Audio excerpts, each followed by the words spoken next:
Kamakailan lamang ay ang US Navy P-8 Poseidon na kadalasan ding ginagamit ng hukbong pangkaragatan ng Amerika sa ilang mga anti-submarine operation ay nagkandak ng isang paglalakbay sa himpapawid ng pinagtatalunang Taiwan Strait. Sinasabi ding ang naturang hakbang ay agad din ngang kinondena ng mga Chinese na nag-ugat pa para nga ang mga ito ay mag-deploy ng kanilang mga fighter jet para nga komprontahin at bigyan umanong babala ang lumilipad na US aircraft. Base sa salaysay ng US 7th Fleet Public Affairs ay kinumpirma nga nilang dumaan ang kanilang P-8 Poseidon sa international airspace na bahagi ng Taiwan Strait nito lamang nakalipas na Oktubre 12 taon ng kasalukuyan habang kanila umanong sinunod ang batas pang international at ilan pang mga navigational rights bilang pagpapakita pa rin ng malayang paglalayag o freedom of navigation sa nasabi pa ding rehiyon. Sinabi din ng spokesman ng Armada na si Lieutenant Luka Bakic na sinundan ng kanilang aircraft ang trajectory patungong timog na bahagi na tinataya namang may layo na 110-mile wide na siya din ngang distansya na humahati sa pagitan ng mainland China at ng isla ng Taiwan.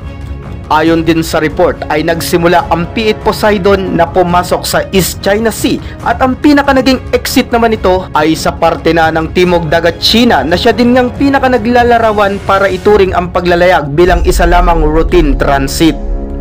Pero bukod din nga dito ay mariing tinuran ni Lieutenant Bakic na sa ilang taon ng mga nakalipas ay karaniwan ang ginagamit ang ruta ng kanilang mga US Navy vessels at maging ng kanilang mga aircraft bilang isang normal na daanan. At nilinaw din niya na ang kamakailang flight ay hindi umano bilang isang inisyal na tugon sa kahit ano pa mang mga espesipikong insidente.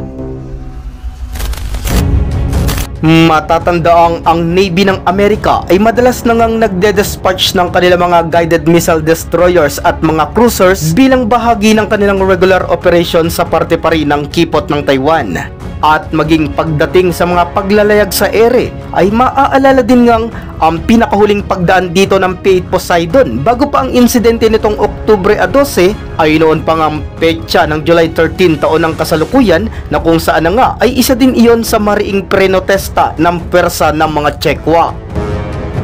Kung sa bagay ay kahit na nga sabihin ng US na isa lamang regular na mga operasyon ang kanilang kinakandak sa area ay medyo naging timing din nga ito lalo pat sa kasalukuyan ay mas dumarami na rin ang mga presensya at aktibidades na isinasagawa naman ng kampo ng PLA forces sa porsyon ng pinag-aagawang lugar. Pero sa pinaka-latest na paglalayag ng P-8 Poseidon sa Taiwan Strait ay hindi naman nagbigay ng specific details ang US Navy patungkol sa naganap na engkwentro o ng kahit ano pa mang naganap ng kanilang pakikipag-engage partikular na sa mga fighter jets na pag-aari ng China at maging ng sa kung sino at ano pang mga military vessels o aircraft mula naman sa iba pang mga foreign countries.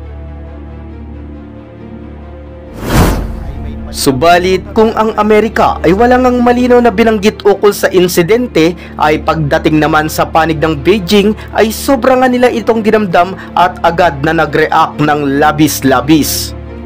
Grabe sa react, di ba? Pag sila ang nakakapambuli sa mismo nating mga malilit na vessel at maging sa mga mangingisdang Pilipino dito pa mismo sa lehitimong nasasakupan ng ating teritoryo na kanila namang pilit na inaangkin, ay kala mo naman talaga ay hindi rin sila nang babastos at animoy wala rin silang mga lugar na pilit nilang inaagaw sa mga bansang kayang-kaya nilang daanin sa laki at dami ng kanilang mga gamit na vessels.